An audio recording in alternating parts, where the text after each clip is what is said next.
Welcome to Wading into Retirement. These are 3 reasons you shouldn't move to Mexico.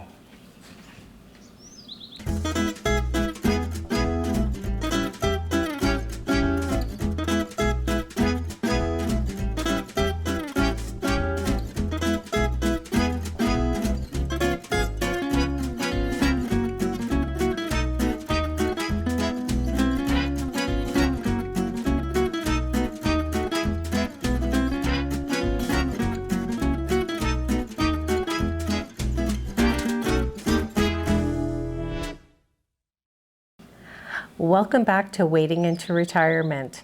I'm Laura. And I'm Mike. Today we've been in Mexico for about a month, and we thought this would be a great time to actually bring in the 3 reasons why you should not move to Mexico. And we aren't just going to focus on the negative. We will also get into the 3 reasons you should move to Mexico. But let's start with the reasons you should not. What's number 1, Laura? I think the first one is really maybe the noise. It's a little bit noisier than we had expected. We're both early morning risers, and that is a good thing because yesterday we had fireworks starting at 5:30 in the morning. Yeah. So that's a little bit hard on the dogs, and it's a little bit jarring if you were in a dead sleep because it sounded like they were going off right underneath our windows. So getting used to, I think, the noise, and it has been a little bit of an adaptation. Yeah. However, there are some positives with the noise too. We were aware that it was a noisier culture. Yes. But yes, there are fireworks at any time of day for what it seems like no reason, sometimes morning, sometimes late at night. And it's almost become background noise after a month, but you do hear it. And just generally, there's a lot of noise. If there's parties on the weekend, people think nothing of having loud, blaring music late into the night. 100%. And nobody would ever complain about it because that's just the culture. That's just people having fun. And on the flip side of it, even though it's a negative, in our lifestyle, it's almost a positive because our dogs are adjusting. So they bark at everything, not so much the firecrackers, but at the trucks rumbling by. And, nobody complains about them barking. We've had dinner music from, bands playing live music coming up the ravine. So if we're eating out on our lanai or our deck, al fresco, you have free dinner music. Yeah. But that might be irritating for some. So the number 2 reason you should not move to Mexico is if you have 0 or very little patience. Which I would say you have a lot more patience than I do. On a scale of 1 to 10 for patience, you're at probably an 11 and I'm at a 2. And I'm still aggravated. So just a couple examples.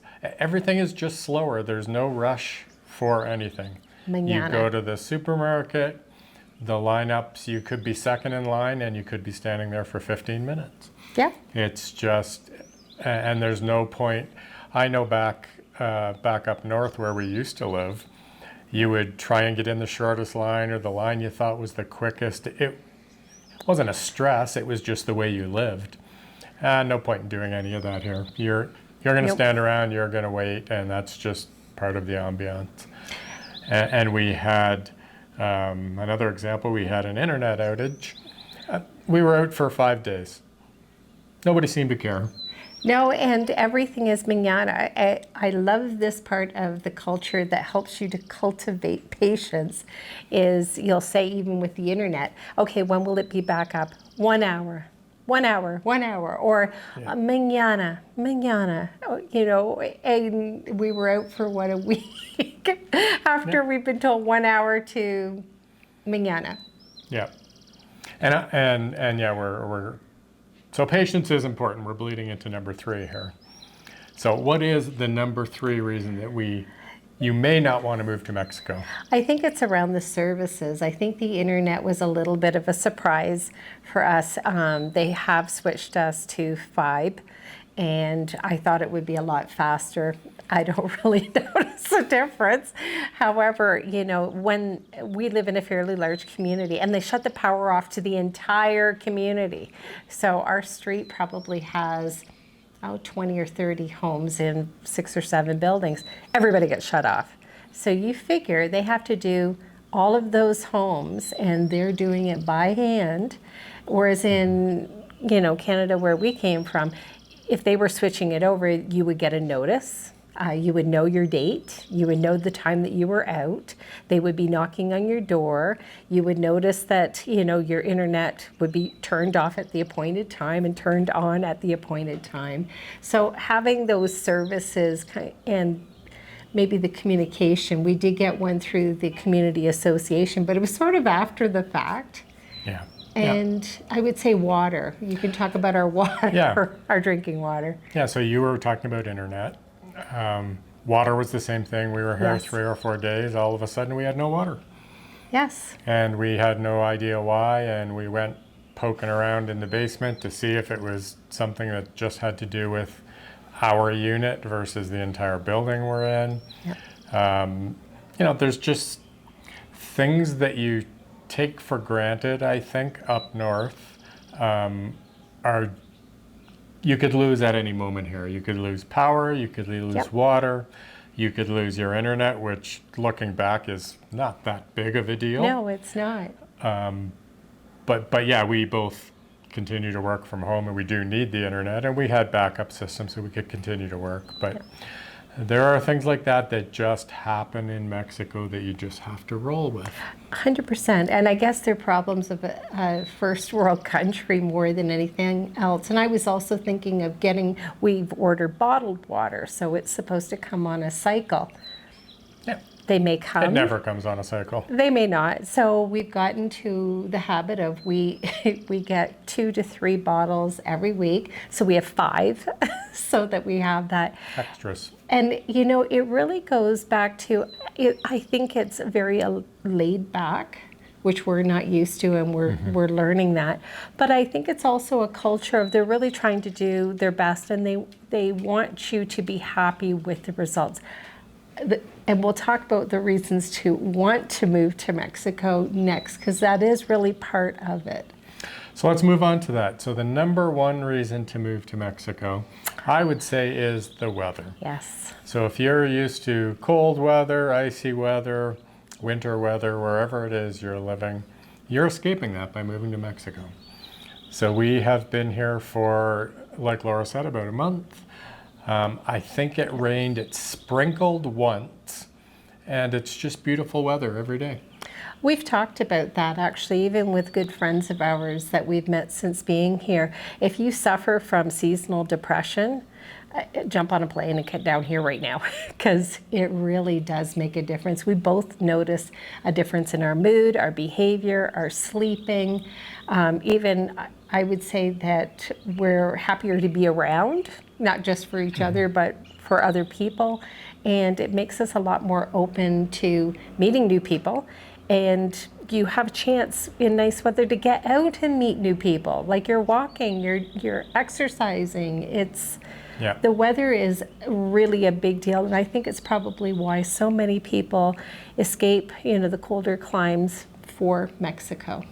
It's just an outdoor lifestyle. You can go outside whenever you want, any time of day, Yep. with shorts on, and it's just an easy transition. So there's a cost factor to that as well. You don't need 4 seasons worth of clothing and different types of shoes, and some people don't need different types of shoes. But it does just make life a whole lot easier, the weather. It certainly does. I laugh when you say that because since being here, May is a hot month here. And in Canada, yes, we have 100-degree weather where we were from, but I'm even finding I've had to increase my cotton and linen wardrobes. But that's okay. You know, I love to shop. But so you can wear that now all year round. That's the 100%. difference. Yes. And hats. So what's the number 2 reason for moving to Mexico? Well, I touched on this a bit earlier. I really think it's the culture. So even with the internet, people are very kind, and they're saying, you know, only 1 hour. it's not with malice or to be mean or to,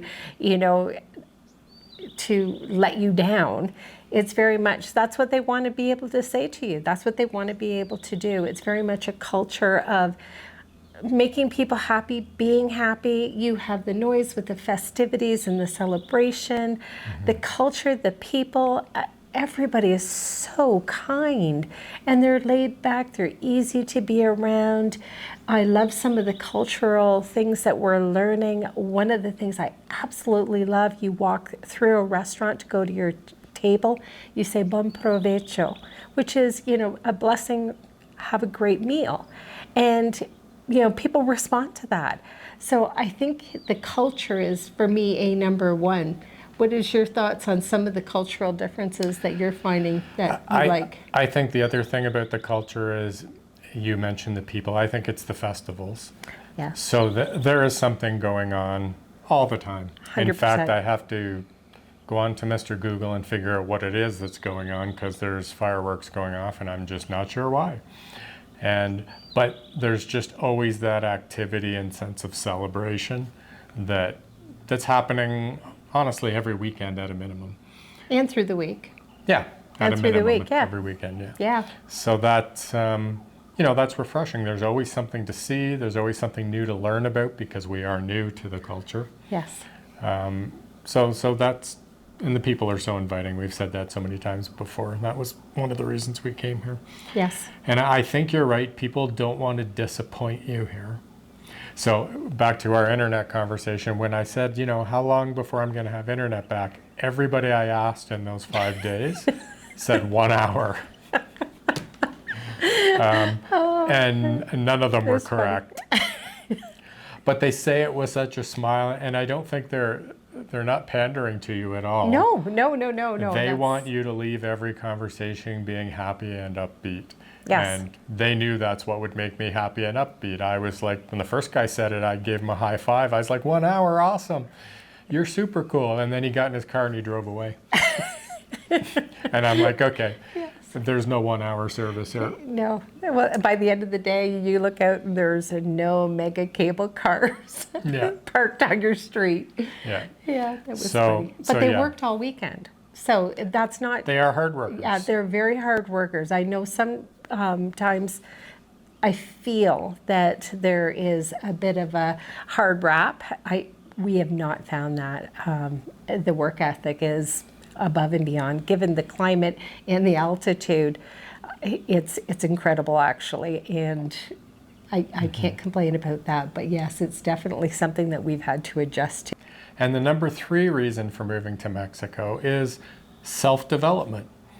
We have met new people, we've broadened our horizons, we are learning a new language, we're Yes. learning a new culture.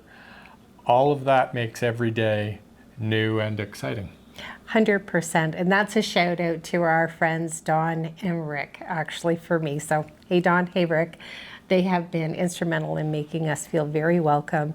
We've had birthday celebrations and they've widened our circle of friends as well. So we've got to meet another lovely couple that lives in the same development. So developing that sense of community. And with that, with meeting new friends, you also get the opportunities to try new things. So I'm getting into embroidery, and you bought me the Mexican cooking books, and we'll do a little bit on that in another episode.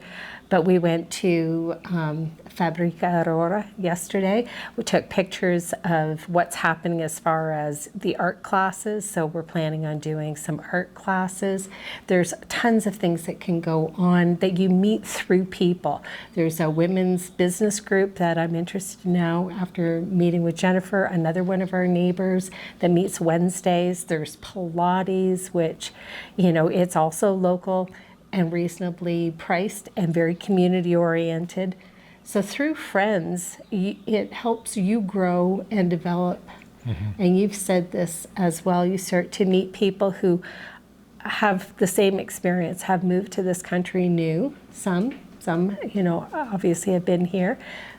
But you start to find that common ground, and you learn about things here that you're able to do.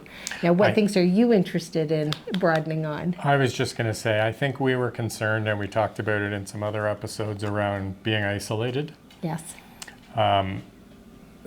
We have found there isn't an isolation factor at all. Not at As all. Laura said, we've met a lot of people. People have come up to us on the road and they've recognized us and knew who we were through the YouTube channel. So there is a lot going on. In fact, there might be too much going on at times. There's not a lot of downtime because we're either out to dinner or meeting people or whatever, yoga, whatever it happens to be, Yep. quite frequently. But I think that's a positive. I know when you get older, if you are isolated, you get into depression. Those are all bad things for your health. And that was a concern. As I said, coming here was, were we just going to spend time with each other, solo, for the rest of our lives in a foreign country not speaking the language? And it's been nothing like that. So I would just say, if you have a fear of that, there are options for you. If you just put yourself out there just a tiny bit, you will meet a world of people, both Spanish speaking and English speaking where we are, that embrace you, and you'll have tons of things to do. Yes, like shopping. We now, because I bought a few outfits because it is a little bit hotter than I expected. And even the shopkeeper there, she's lovely, great sense of taste. And we walk by and it's like, hola, hola, buenos dias, buenas tardes. And like, she knows who we are. Hi, Dawn. You know, like, it's very, very nice to see that level of just friendliness and welcoming. And you have a 10-15 minute chat. But that also means that if you're shopping, everything takes a little bit longer. So it goes back to that patience if you're very driven to try and get things done like on a schedule. You have to learn to let that go. So those are the 3 reasons not to move to Mexico and 3 stronger reasons to move to Mexico. So that's it for this episode. If you have not subscribed, please do so. Or you can buy me a coffee as well in the link in the show notes. And don't hesitate, if you are here or planning on coming, write down your 3 reasons for not and your 3 reasons for being here if you are here. Sure. That's it for now. See you next time on Wading into Retirement. Adios, hasta luego.